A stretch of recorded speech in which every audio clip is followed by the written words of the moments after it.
તો પણ ઘણા સ્થળો તો એવા હશે કે જ્યાં પહોંચવું પણ કદાચ મુશ્કેલ બનતું હોય. હા, નાગાલેન્ડનું, અરુણાચલ આદિ કેટલાય ગણાવું તમને.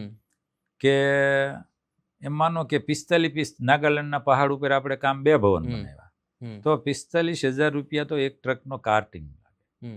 એટલે અને ચોમાસા જેવી ઋતુ આવી ગઈ તો રસ્તામાં ઠલવી નાખવી પડે પાછું, કારણ કે ચડી જ નહીં શકે એવી વિટમણા તો ખૂબ. અને મટીરિયલ મોંઘું બહુ. જેટલું ડિફિકલ્ટ ઇલાકો, જંગલ, પહાડ કે દુર્ગમ કે નક્સલ પ્રભાવી, ત્યાં મટીરિયલ મોંઘાવાના 2 કારણ છે.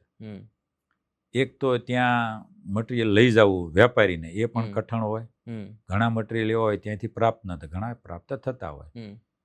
બીજું, મારે ચેનલ ઉપર બોલાય કે ન બોલાય ખબર નથી, હવે બહુ ઘટી ગયું 10 વર્ષથી. વર્તમાન ગવર્મેન્ટ આવ્યા પછી નક્સલવાદ ઉપર ખૂબ ટાઈટ થઈ અને હું કહું છું ડામી દેવામાં ફૂલ સફળ રહી છે. હું તમારી ચેનલ દ્વારા એ કહેવા માગું છું કે ભાઈ હું કોઈ પક્ષનો નથી, રાષ્ટ્રનો માણસ છું, પણ આ સરકારે જે કામ કર્યું છે એમને આ 17 રાજ્યોમાં, 17 ગુજરાત છોડીને જે બીજા રાજ્યોમાં 5-10 રાજ્યોમાં જોવા મળ્યું એમાં ફૂલ ફરક છે. પણ આજે પણ કોઈક રાજ્યોમાં હપ્તા દેવા પડે છે. એટલે વેપારીઓને છેલ્લે તો એ ન્યા જ ચડવાનું, કાંઈ વેપારીને ઘેરે જ પૈસા ઉત્પન્ન થતા નથી. એટલે એવું બધી તકલીફ રહેશે. પણ આપણે સમજીને કે ભાઈ રોદો છે, પછી રોદો આવ્યો એની દુઃખ કંઈક કે ભાઈ રોદો છે, ભાઈ રસ્તો ખરાબ છે, એક વખત સમજીને ચાલવાનું કે આ રસ્તો ખરાબ છે. પછી આ કેમ આટલી ટાઈમ લાગ્યો એ નહીં વિચારવાનું, રસ્તો ખરાબ છે. એટલે અમે આ રીતે કામ કરીએ છીએ. એટલે એવી કોઈ નિરાશા કે એવો કોઈ થાક કે એવું કંઈ છે નહીં.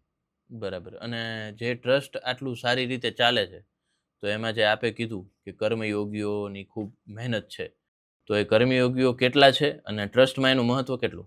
ટ્રસ્ટ કર્મયોગી 40 છે એબાઉટ, સહકર્મયોગી ગણો 50 થઈ જાય. મહત્વ કર્મયોગીનું સૌથી શ્રેષ્ઠ મહત્વ આ અભિયાનમાં કર્મયોગીનું છે. કારણ કે આ અભિયાનની વિશેષતા એ છે, એક હું થોડું શરમ છાંડી અને આપણી સંસ્કૃતિ છે પોતે પોતાની વાત નહીં કરવી જોઈએ, પણ હવે વ્યવહારું બનીને તો વાત આજ કરી નાખો. તમારા ધ્યાનમાં ક્યારેક ક્યાંય આવે તો મને કહેજો કે કોઈ એક સંસ્થા ભારતના દુર્ગમ વિસ્તારો, જેને કહેવાય પહાડ, જંગલ, આદિવાસી, સરહદી અને નક્સલી પ્રભાવમાં, ત્યાં જઈ અને પોતે જાતે ભવન બનાવે, કોઈને પૈસા નહીં આપવાના કોઈ સંસ્થાને, અને 17 રાજ્યોમાં કામ કર્યું હોય એવું તમારે ધ્યાનમાં આવે તો મને કહેજો. કે સુરતમાં રહી કોઈ પણ રાજ્યના સિટીમાં કામ થાય, સિટીની નજીક થાય, પણ જે તે રાજ્યમાં સિટીથી 10-10, 12-12 કલાક, 15-15 કલાક રસ્તો કાપી અને ન્યા ભવન ખડા કરવાના. એટલે આ ટ્રસ્ટની એક પોલિસી એ છે કે આ ટ્રસ્ટ જે માતુશ્રી કાશીબા ગોટી ચેરિટેબલ ટ્રસ્ટ કોઈ પણને, કોઈ સંસ્થાને પૈસા નથી આપતા. બરાબર. ભવન આપે છે. અને એ ભવન નિર્માણનું કામ કર્મયોગી કરે છે. એટલે કર્મયોગી આ અભિયાનમાં સૌથી મહાન કર્મયોગી છે. અને એ કર્મયોગીની અલગ અલગ કેવા પ્રકારની જવાબદારીઓ રહે છે ટ્રસ્ટમાં?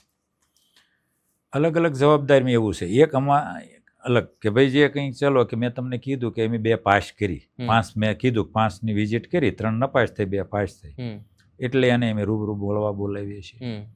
એની જે કંઈ થોડી એની અંદર શું રહેલું એ છે એને હું સલાહ સૂચનો આપીશ. 10માંથી 2 પાસેથી હું શીખું છું, 5ને શીખવાડું છું, અને 3 ઇક્વલ હોય. બરાબર. એક તો એ. પછી અમારા એક ડોક્યુમેન્ટ છે, શરતો. એક કર્મયોગીની એ જવાબદારી છે કે એ શરતો માટે ડોક્યુમેન્ટ મોકલે અને પાછા આવે ત્યાં સુધી એની જવાબદારી. એક કર્મયોગીની એ જવાબદારી ડોક્યુમેન્ટ ચેક કરવા. અને બાકી 6 ટીમ છે અલગ અલગ રાજ્યની. એ અલગ અલગ, એમાંનો 3 જણાની ટીમ હોય તો એમાં એક પરફેક્શન વાળો એને બાંધકામમાં સમજણ પડતી હોય, 2 એના પૂરક હોય. બરાબર. આવી રીતે અલગ અલગ કર્મયોગી અલગ અલગ વિસ્તારોમાં, અલગ અલગ રાજ્યોમાં કામ કરતા હોય છે. આ રીતે કામ થાય છે.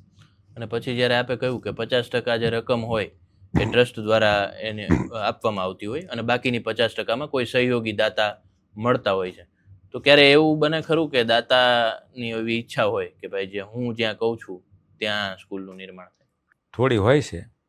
એવા અત્યાર સુધીમાં આ 11 વર્ષ 11મું ચાલે 10 વર્ષમાં કમસે કમ 30-35 સહયોગી દાતા મારે જાતા કરવા પડ્યા છે.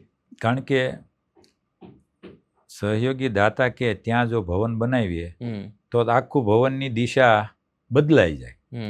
આપણે આ અભિયાનનો મૂળમાં શું છે કે મૂળમાં ગરીબોનું ઉત્થાન, સંસ્કૃતિનું સંવર્ધન અને રાષ્ટ્રની સેવા, એના માટે આ અભિયાન છે.